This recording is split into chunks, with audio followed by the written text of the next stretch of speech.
I maybe give a little preview yesterday by posting it into a channel. But I'm playing with and haven't turned it on everywhere yet. But this is a test instance that I have deployed something that has backend requery enabled. It's a little bit hard to tell for sure, but here you can load this. I don't know if you can see all this, but I have a sort of my Chrome extension that I have running that tells me that this hit the exact match cache. I can resort this. It tells me that it did a front end requery. Now I can refresh the page and it says it did a backend requery.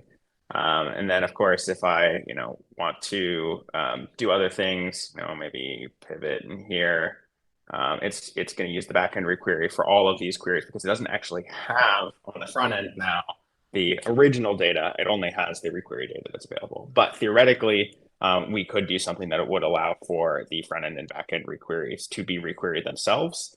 And that would sort of allow for basically it all to happen front end again. Will the backend requery be able to feed the front end requery? Just that, but yes, it doesn't currently. no, I'm just saying what I like was describing there. is that a future state that we will be in? Yeah, like I'm not sure necessarily. Like there are some odd implications of some of that stuff, which I want to be a little bit careful of. Um, but yeah, it definitely makes our lives a little bit easier if we, or rather, our servers' lives a little bit easier if they don't have to do the work. But yeah, it's pretty quick. I Um, asked I asked this on GitHub. Can you actually turn off the front end requery on Sandbox just so we can see exactly what the back end requery feels like as the only caching layer? I mean, this is what it is. should we just stick with the URL? Like, what's the point of seeing that, right? Like, we're not gonna have that ever. So, I mean, this is what it's doing. Yeah, but it This is just all helps backend us. It requery. helps us understand the yield that we get out of the back end thing, like from a Boop. performance. Like the way I would explain it is, backend query doesn't than the database, then it's not really a priority to do much with. If it feels closer to the front end requery experience, then we want to invest a lot of time there. And if we make it difficult to test the difference and feel it, then we're just going to be in an ambiguous state a little bit. I mean, this is all backend requery. And what is the database look like? This isn't coming from exact. This is all hitting the backend cache. I don't even think I have this query loaded anywhere. So just with the processing in this, it's actually doing a backend requery on the data that has created that quarter in here. So this might hit the exact cache. So this hit the exact cache. But by removing this column, now every single query I'm running is hitting the backend requery stuff. Okay, against this. Now I could go and run this without cache. Maybe I'm not. Tab. I may need to fix that. No, it's hitting the backend requery. It's because I haven't quite hooked up all of the pieces yet. But it seems to be ignoring that field. But you basically have the ability to go do a bunch of these things. So maybe if I add, I think I've already done this with with weak. So front end requery. Okay, something's funky here. I haven't tested this part yet. But filter to one status, and it'll do probably. Well, you still have the flag in your URL. So no, it seems to be sometimes ignoring that flag.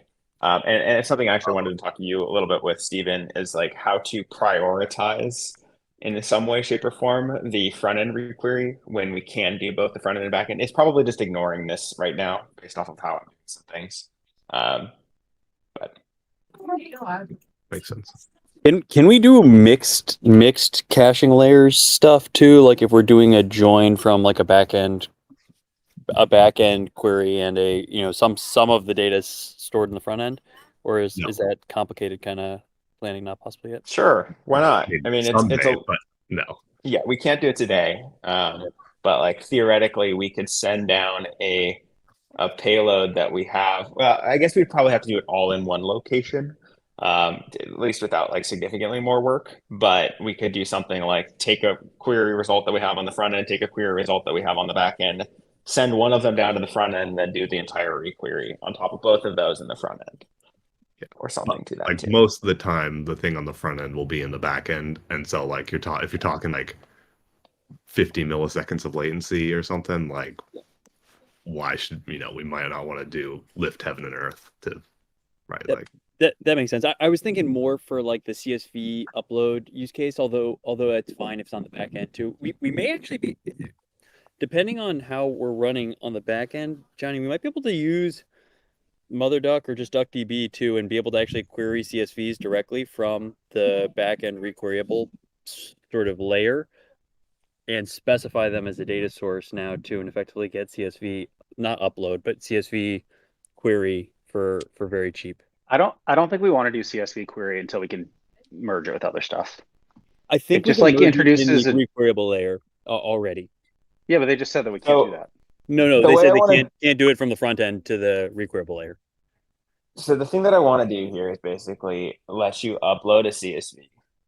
We do whatever we want with it. Maybe we shove it into Arrow, maybe not. But you upload a CSV, and it's just another query result that you can then use. Maybe it's one that is told like you actually have to use this one, as opposed to as something that you can use, which is how we're doing all of this requery stuff right now.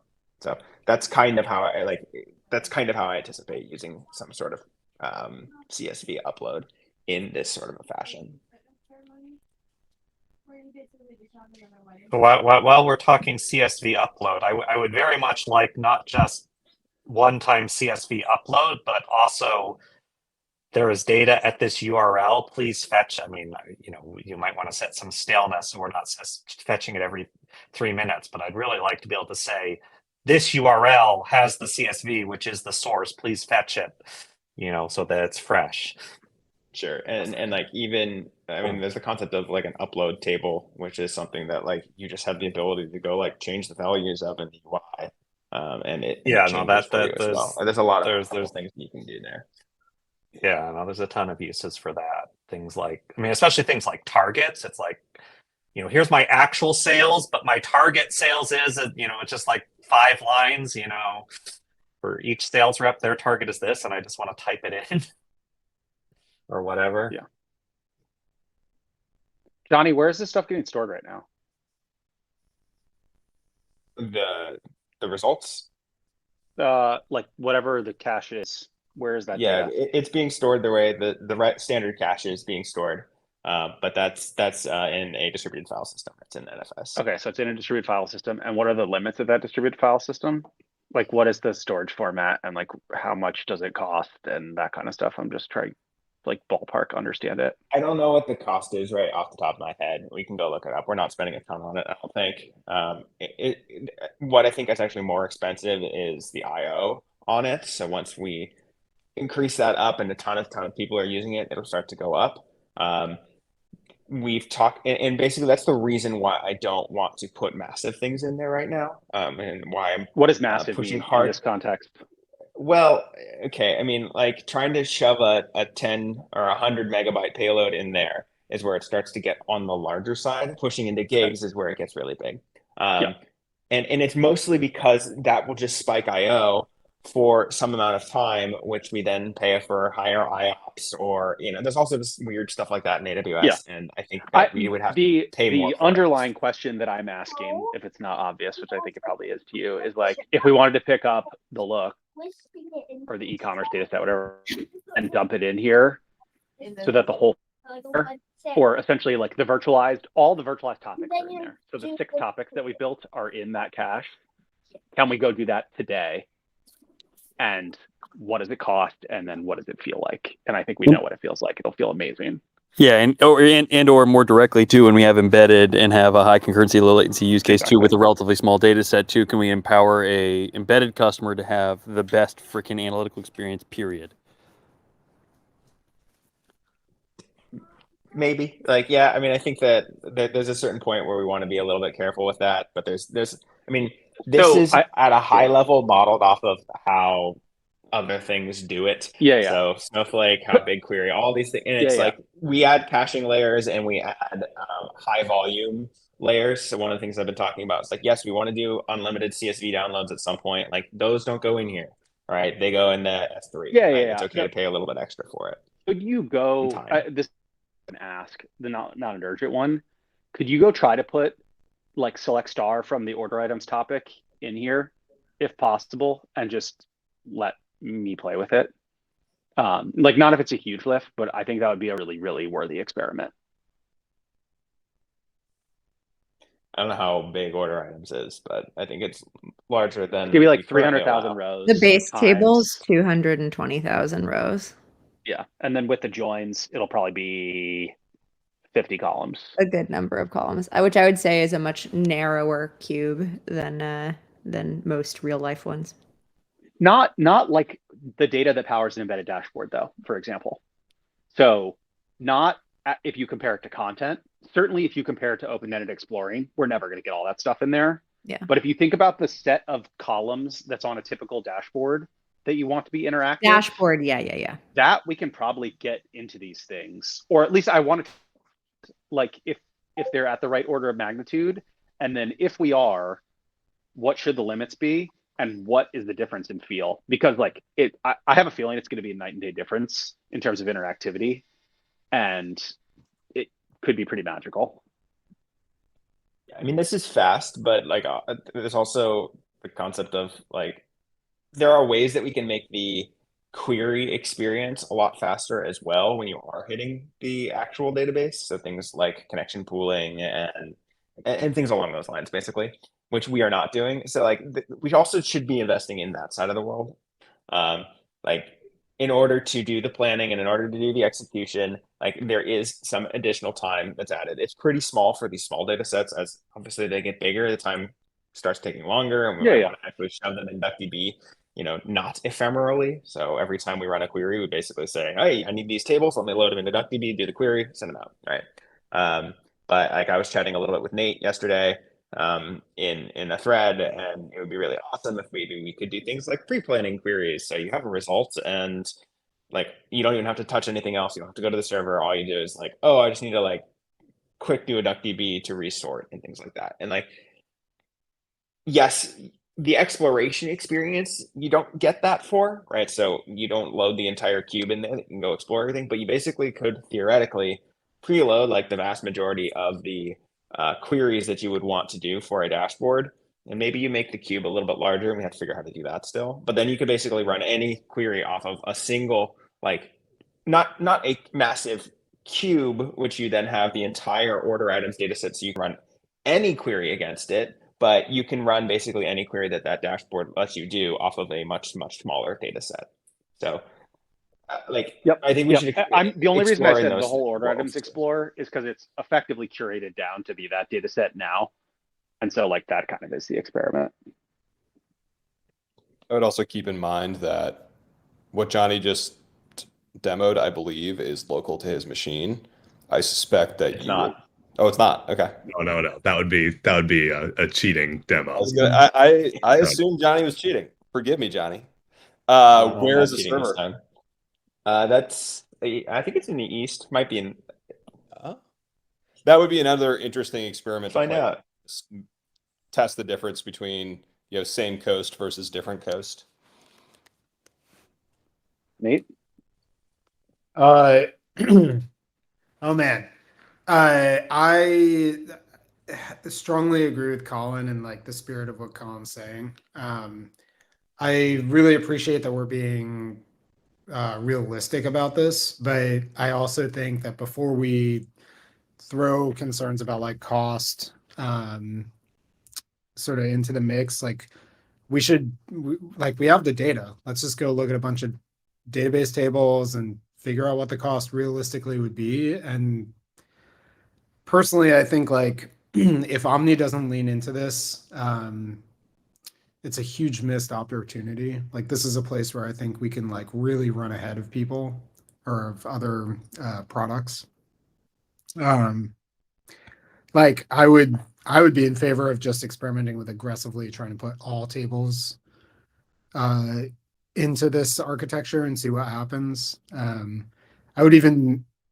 think it's also a miss if we don't ever consider planning on the browser. because the network loop and like the latency related to network requests, even for when we have all the data already in the browser, is slow enough that you start to see like table flashing. And I think we should just strive to eliminate all of that. The experience should feel instantaneous. I think like filter values, for example, you should just be able to start typing and have the autocomplete like instantly available. So I would really, really push the group to strive for that being the experience.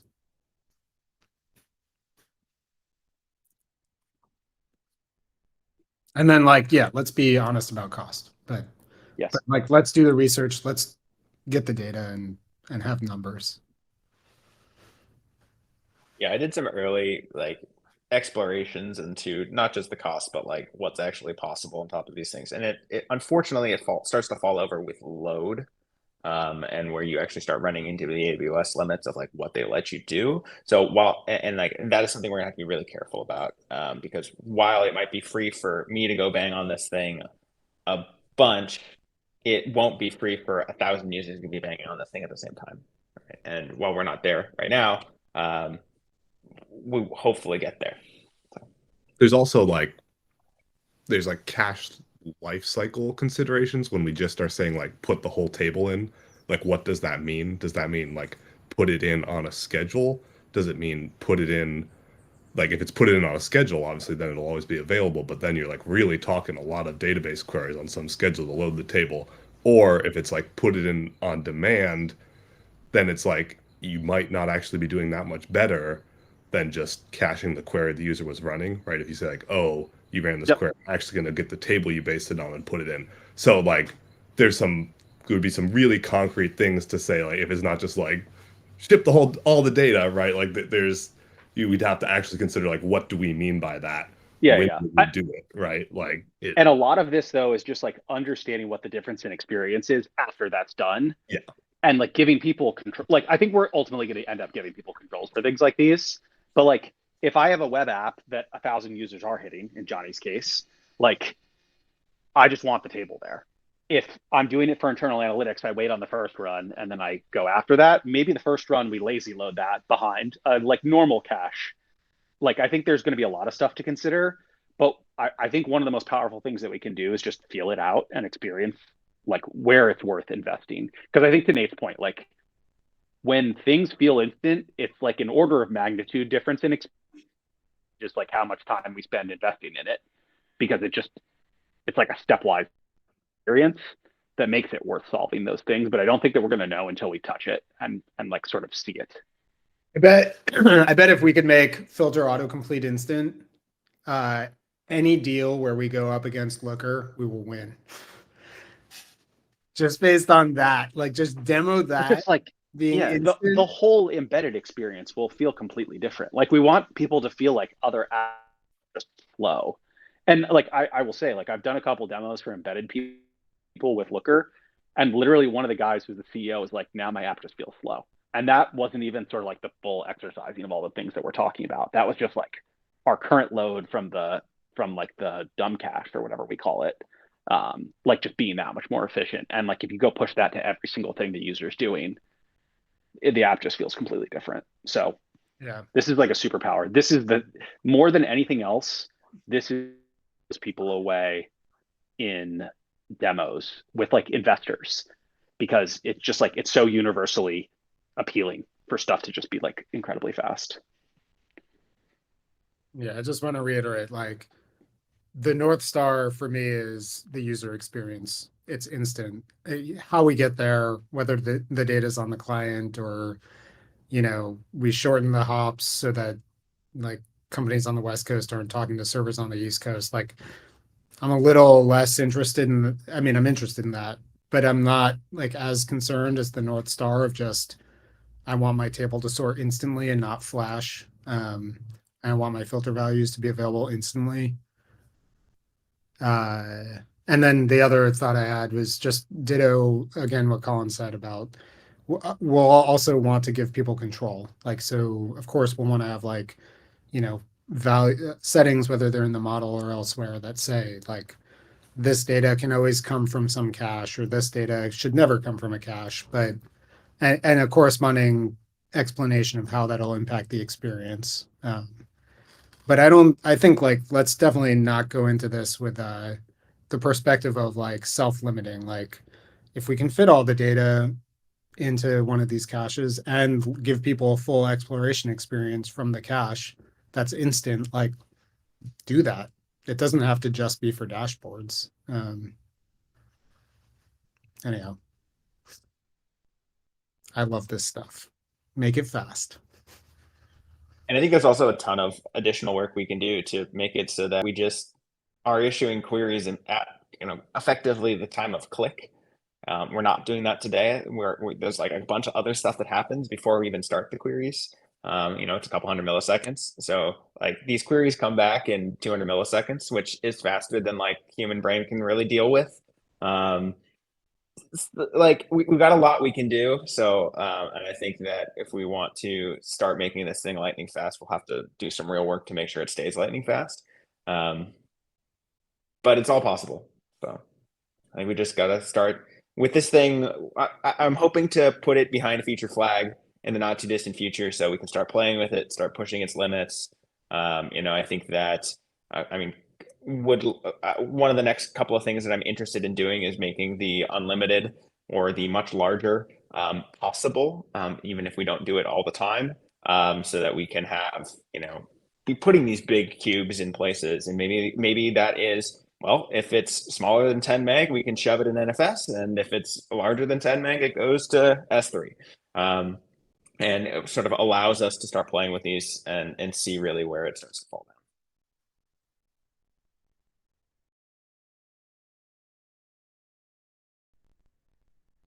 I got one demo that I want to do real quick. I think this will work. I mean, the feature works. The demo might not work. So got a model where I renamed a couple views to orders 2, order items 2, so that then this query should totally break. Yes. Okay. So this is basically just these this alias is param. So let's just alias everything back.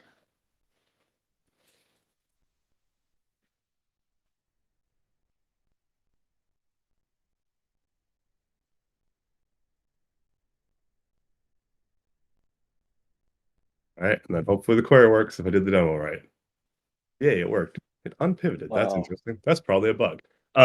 So you'll find that. But yeah, otherwise, like it gives the again, like the fields are still selected. Yeah, I mean it's like so it just allows you, if your table gets renamed in the database, to point it back. Will all the schema refresh stuff and all that kind of stuff continue to work? Well, yeah, because this is not like this is the new. I mean, well, now I renamed the tables to make this artificial demo. Yeah, right? yeah. Although the schema of refresh stuff actually still works there too, but usually it's the other way around. Yeah, that all works, right? And so it's just it's pointed at the new view. I mean, the thing about it, like the caveat that I said in the PR, I want to like say again, is like just like that pivot disappearing there. I'll go fix that, but like there's like a lot. It's like all the names of the fields as they flow through the whole system. So like I've tried to like grab them at certain key points and be like, this is where I'm going to rename them all to the new names. This is where we rename them all to the new names. But like, there's probably going to be hidden funkiness. So this is kind of like, we probably also want to build the content validator with the find and replace. So it's like, if you have a bunch of renames, do this aliasing thing, your queries should probably all still work. Also now go use the content validator, find and replace, so that like your key dashboards like really work. I've been shocked how much content validation has come up already. Yeah. Steven, could you put in an alias for a table that also exists? I'm thinking in a hypothetical migration scenario, the table might still be there, and you want you'd have to put in. I mean, it'll give a view validator error. Like you'd have to basically ignore the view built on that table. Okay, alias it's a new thing. Otherwise, you get a validator error. But yeah, then. But that's easy. Yeah. Cool. Is that in? I can give that to. actually Jamie came off vacation to approve it. So yeah, I can merge it. Yay. I'll go fix whatever that pivoting thing was in some other. Yeah.